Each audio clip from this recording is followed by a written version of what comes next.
This is Melbourne, one of Australia's most beautiful cities, often voted as the most desirable place to live on Earth.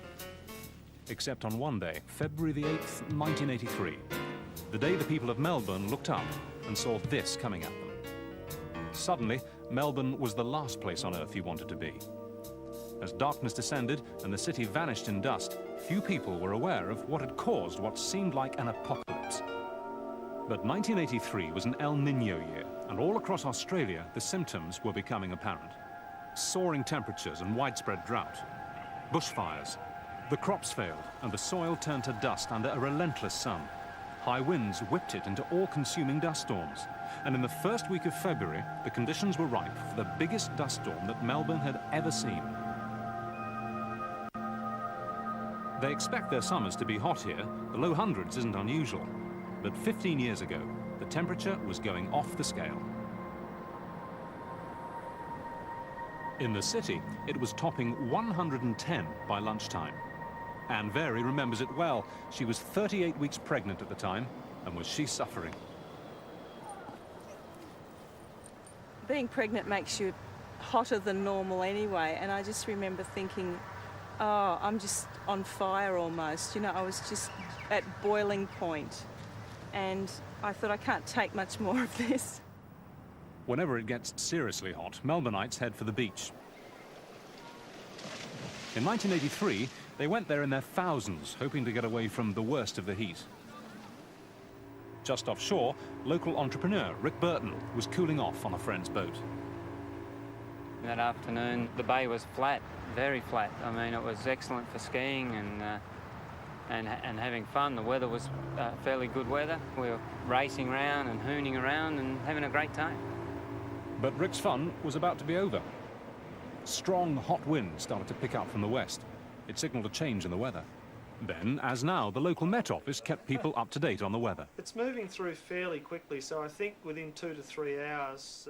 Back in 1983, they could see a cold weather front on their radar, but they thought for once it might bring some relief. Dr. Neville Nichols is a world expert on El Niño, but even he was unprepared for what came next. About the middle of the day, someone looked out the window to the west and saw what we all thought was smoke from bushfires out to the west. But what they could see out in the bush wasn't smoke, it was dust, a blanket of red, smothering everything. And this was just a foretaste of what was heading straight for Melbourne. The dust was there just waiting for the right meteorological event to come along. And in that day, that's what happened. The cold front came through, lifted tons and tons of dust into the air and transported it into Melbourne. And this is what it looked like. A wall of darkness, 10,000 tons of dust, travelling at 50 miles an hour. It was really quite frightening because it just came so fast and it just seemed to come out of nowhere. There was this awful feeling of, is this the end of the world? You know, this is what it must be like. One man had the best view in Melbourne.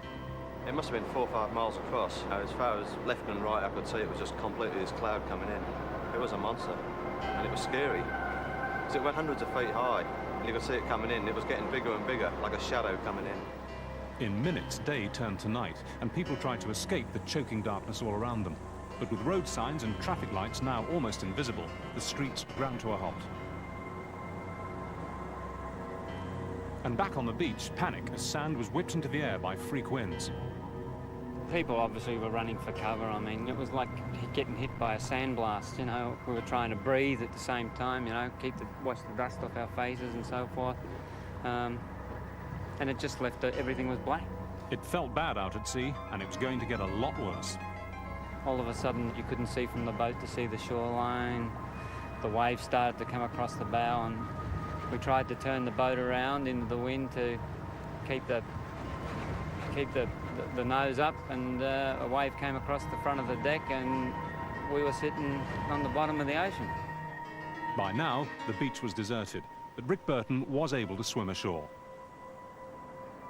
Meanwhile, the city was starting to breathe again. Within 30 minutes, the biggest dust storm in Melbourne's history had come and gone, leaving thousands of tons of dust in its wake.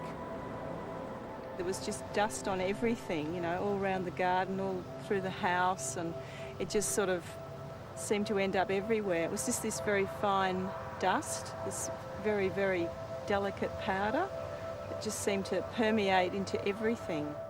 But this was one cloud with a silver lining. At least for Gary Lewis. Window clean. I think I made a year's profit in 3 months. There was jobs that just finished a month ago, 2 weeks ago. They were ringing up, can we do the windows again? We need the work doing, the place is a mess. I got a few building wash downs where you had to physically wash buildings down because they were just completely red dust all over them. So I made enough money in that 3 months, probably for the next year. So I hope another dust storm comes. Sorry, Gary, I think you'll have to wait. At least until the next El Nino.